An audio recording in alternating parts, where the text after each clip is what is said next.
The filing cabinet in front of him held the design of the atomic bomb, every plutonium schedule, every neutron calculation, every secret America had.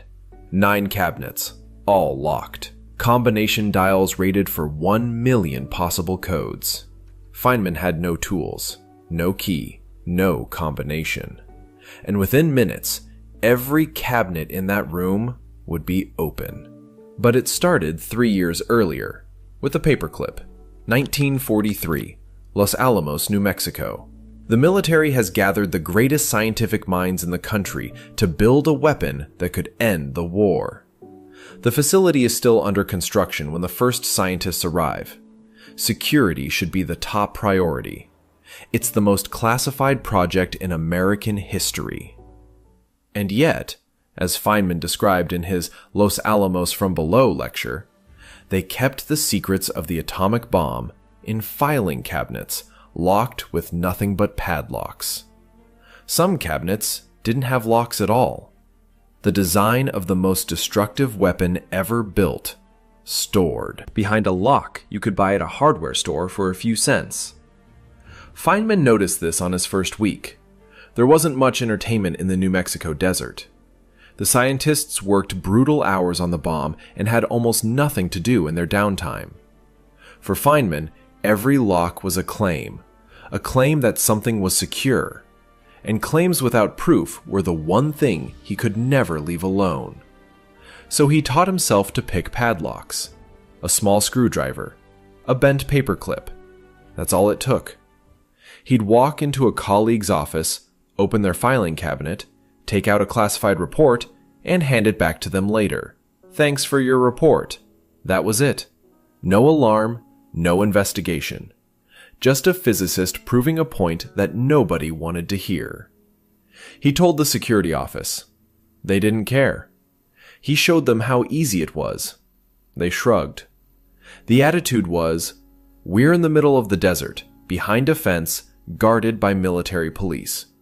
Who's going to break into a filing cabinet? Feynman's answer was simple. He just did. But security eventually caught up. After about 18 months, the military ordered an upgrade. Out went the padlocks. In came Mosler combination filing cabinets. Heavy, steel, with a 3-number dial rated for 1 million possible combinations. Problem solved, right? The officers relaxed. 1 million combinations. Even if someone tried one every 10 seconds, it would take over 3 months of non-stop work to crack a single cabinet. Feynman's little paperclip trick was done. Except Feynman didn't see 1 million combinations. He saw a badly designed puzzle. He sat with his own cabinet one evening, slowly turning the dial, and felt something the engineers at Mosler never intended anyone to notice. A tiny give at positions the dial wasn't supposed to stop at. He tried it again. Same positions. Again. Same. It wasn't random. The mechanism had a flaw built into its own design. You didn't have to hit the exact number for the bolt to clear. There was a margin of error, about 2 numbers on either side. That meant you could treat every 5 numbers as a single group. The dial didn't really have 100 positions, it had 20. Do the math. 3 wheels, 20 effective positions each. 20 times 20 times 20. 8,000 combinations. Not 1 million, 8,000. Feynman could try all 8,000 in about 8 hours if he had to. But he wasn't going to brute force anything. Remember, this was a man who spent his days looking for elegance in quantum mechanics. He wanted something cleaner. He figured out something about open safes. Every working day, people pulled their cabinets open to get documents and left the dials exposed. While a safe was open, that dial still moved freely, and by carefully rotating it, he could feel the mechanism respond at certain positions. A slight resistance, a faint catch that appeared at some numbers and not others. Those positions revealed the last two numbers of the three-number combination. Two numbers out of three, already known. With the last two numbers locked in, only about 20 possible first numbers remained. He could try all 20 in a few minutes, but he didn't need to do that yet. He just needed to collect. So he started a quiet game. He'd visit colleagues in their offices, have a conversation, talk about physics, about work, about anything. And while he talked, he'd lean against their filing cabinet and fiddle with the open dial, casually, like it was just something his hands did while his brain was somewhere else. One afternoon, he sat in a colleague's office for 20 minutes discussing a calculation problem, and walked out with 2/3 of the man's combination stored in his memory. The colleague thanked him for the help. He had no idea what Feynman's hands had been doing the entire time. Another time, someone walked in while Feynman was at their cabinet. He had to stop mid-read and pretend he'd been looking for a pencil on the desk nearby. Close call, but nobody ever caught on. Nobody was watching his hands. Everyone was watching his face, because when Feynman talked physics, people listened. Over months, Feynman built a mental catalog, name after name, number after number. And whenever someone needed a cabinet opened, a colleague out of town, a document needed urgently, Feynman could do it in minutes, sometimes seconds.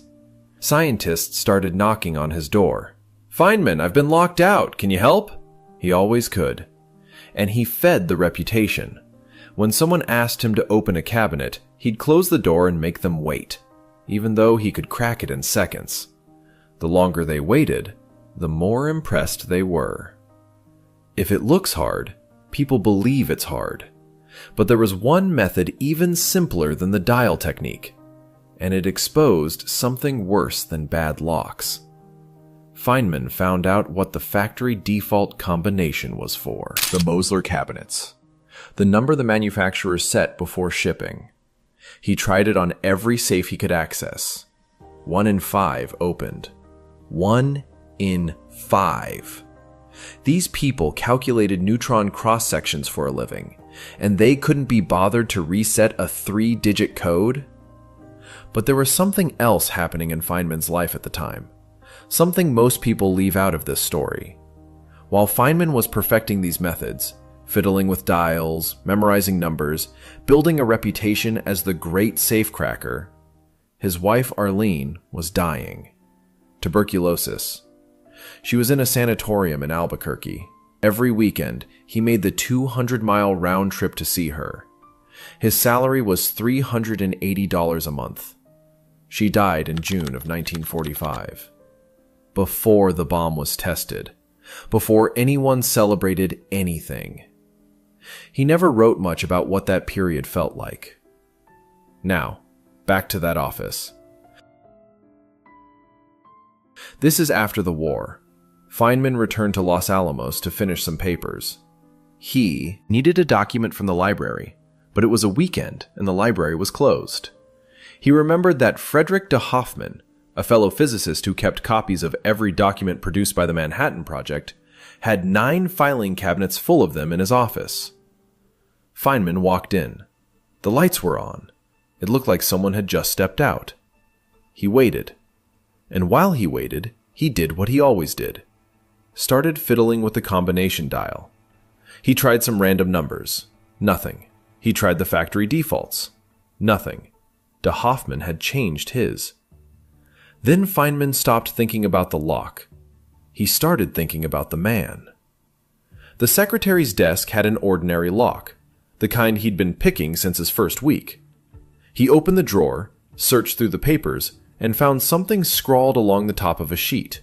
Pi equals 3.14159.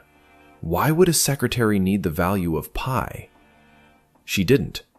Her boss did. De Hoffman dealt in numbers. Mathematical constants. Feynman tried 31, 41, 59. Pi's first 6 digits split into pairs. Didn't work. He tried other pi-based arrangements. Nothing.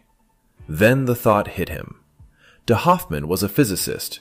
He wouldn't use the obvious constant. Everyone knows pi. He'd use the other one. Not the famous one, the quiet one. Euler's number, E. 2.71828. 27, 18, 28. Click, clock. It opens. Feynman pulled the drawer open, walked to the second cabinet. Same combination. The third? Same. He checked 3 of the 9 and stopped. Every cabinet in de Hoffmann's office, all behind the same 6 digits of a mathematical constant. He didn't pick the lock. He didn't drill it. He didn't use any tools at all.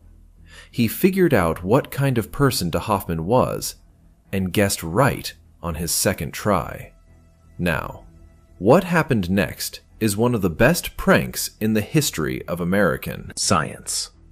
Feynman grabbed a red grease pencil and a piece of yellow paper. He took the document he needed. Then he wrote a note and left it in one cabinet. When the combinations are all the same, one is no harder to open than another. Same guy. He went to a second cabinet and left another note. This one was no harder to open than the other one. Wise guy. In a third, he left the only one with his name. I borrowed document number LA4312. Feynman, the safecracker. Then he closed every cabinet and walked away. When de Hoffmann came back and opened his first cabinet, he found the note. Same guy. He didn't find it funny. He panicked. His first thought wasn't, Feynman is messing with me. His first thought was, a foreign agent just accessed everything. He found the second note. Wise guy. Fear rising. In his mind, same guy and wise guy didn't mean prankster. It meant the same person who'd been rumored to be trying to break into Building Omega at night. The paranoia of the era was thick enough to breathe. This felt real. And the paranoia wasn't imaginary. The man who actually stole America's nuclear secrets, a theoretical physicist named Klaus Fuchs, had worked in the same building, in the same division. When British intelligence caught Fuchs in 1950, investigators asked him, who at Los Alamos was most likely to have been feeding information to Moscow? He reportedly named Feynman. The actual spy pointed at the man who'd spent 2 years proving the locks meant nothing. Feynman was nearby, watching. He saw de Hoffmann's hand shaking as he searched through the files.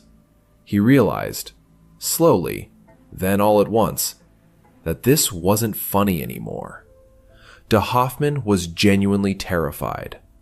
A man who'd spent the war surrounded by secrets now believed those secrets had been stolen. Feynman quietly directed him toward the last cabinet, the one with the signed note. De Hoffmann opened it, read Feynman's name, and the terror dissolved into relief so intense that he walked over and hugged him. As Feynman later wrote, he'd started walking toward the door, afraid de Hoffmann might kill him. The hug was a better outcome. At some point during his time at Los Alamos, Feynman's reputation attracted a real professional. The military called in a locksmith, an actual safecracker, to open a captain's locked safe. When the locksmith arrived, someone told him Feynman was on site.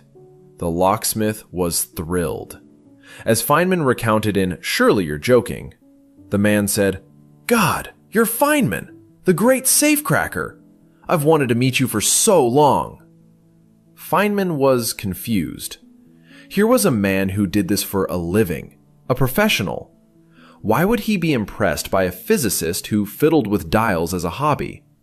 So he asked, teach me how you crack safes cold, without any tricks, without knowing the combination. The locksmith stared at him. He couldn't.